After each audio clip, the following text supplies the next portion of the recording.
아멜리아 이어하트는 하늘을 가로지르며 경외와 영감의 해성꼬리를 남겼습니다. 그녀의 시그니처 동작이요?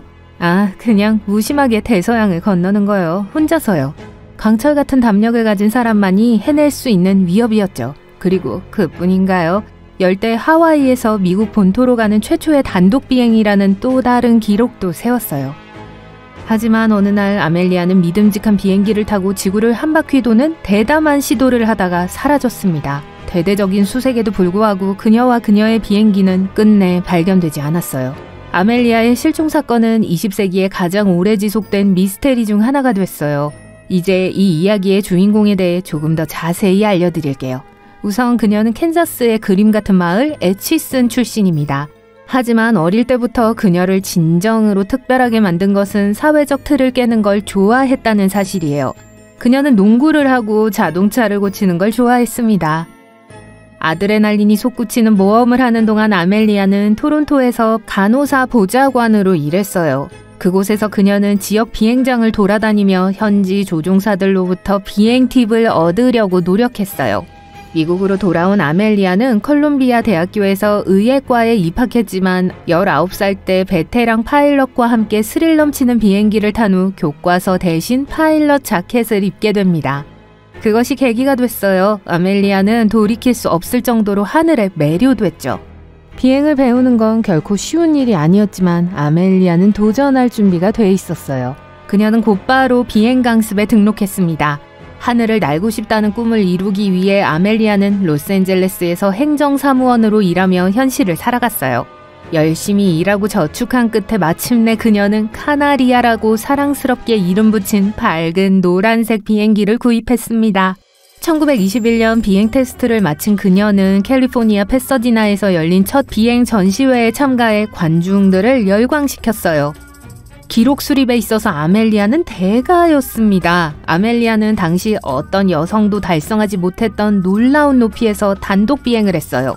그 다음에는 대서양 횡단 단독 비행에 성공해서 북아일랜드의 한 소사육장에 착륙했고요. 아멜리아는 개인적 성공에도 불구하고 주목을 받는데 그치지 않았습니다. 더 많은 여성이 항공업계에 진출할 수 있도록 적극적으로 노력했어요. 이를 위해 여성 조종사 육성을 위한 단체를 공동 설립했습니다. 이 단체는 오늘날에도 44개국에서 여성 항공 조종사의 권익을 옹호하고 있어요. 19살이 되던 해, 아멜리아는 또 다른 모험을 갈망하고 있었습니다. 천상의 쇼를 연출하는 최초의 파일럿이 되겠다는 목표로 세계 일주를 위한 멋진 동쪽 비행을 계획했어요. 캘리포니아 오클랜드에서 이륙한 그녀는 매가 먹이 주위를 돌듯 지구를 한 바퀴 도는 것을 목표로 삼았습니다. 이번 비행은 프레드 누난이라는 내비게이터와 함께 했는데요. 두 사람은 마이애미에서 남미로, 대서양을 건너 아프리카로, 그리고 인도와 동남아시아로 이어지는 항로를 개척했습니다.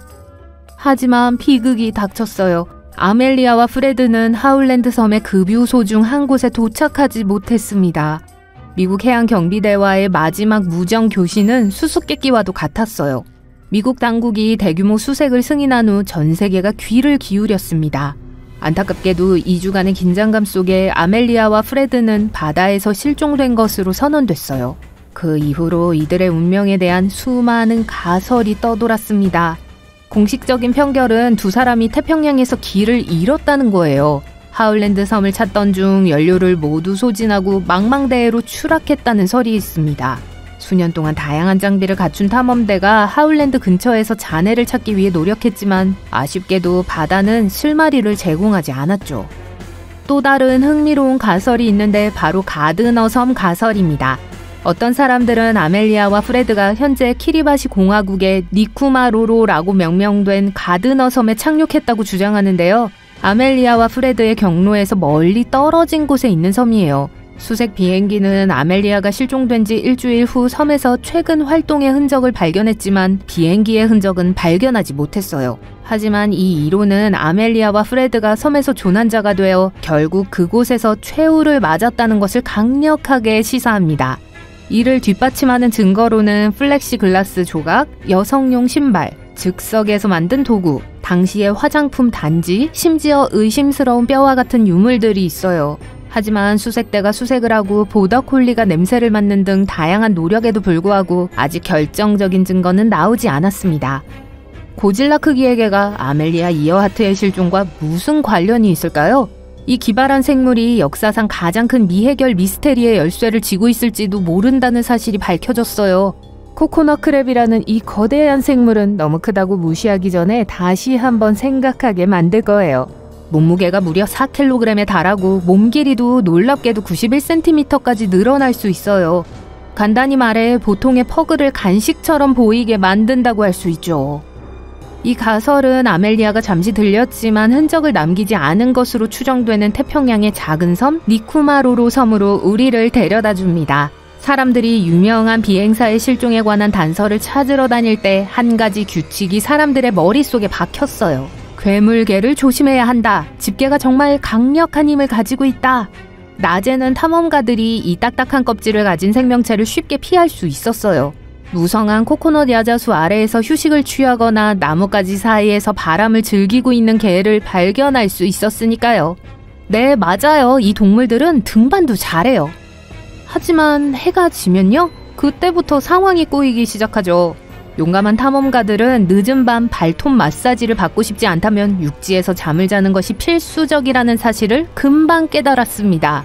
이 전복에는 우리의 여주인공 이어하트와 그녀의 항해사에게 일어난 일에 대한 가설의 주연 배우와도 같아요.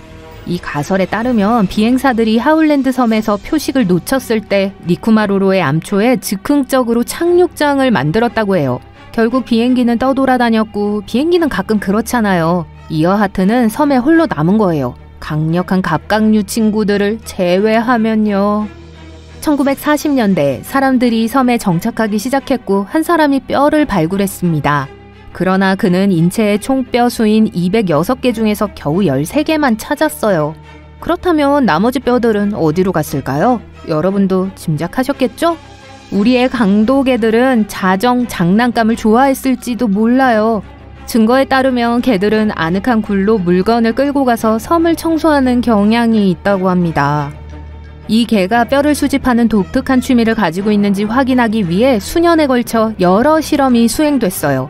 그런 연구 중 하나에서 연구진은 섬에 뼈 몇 개를 놓고 개들을 계속 주시했습니다. 2주 만에 개들은 뼈로 부페를 만들었어요.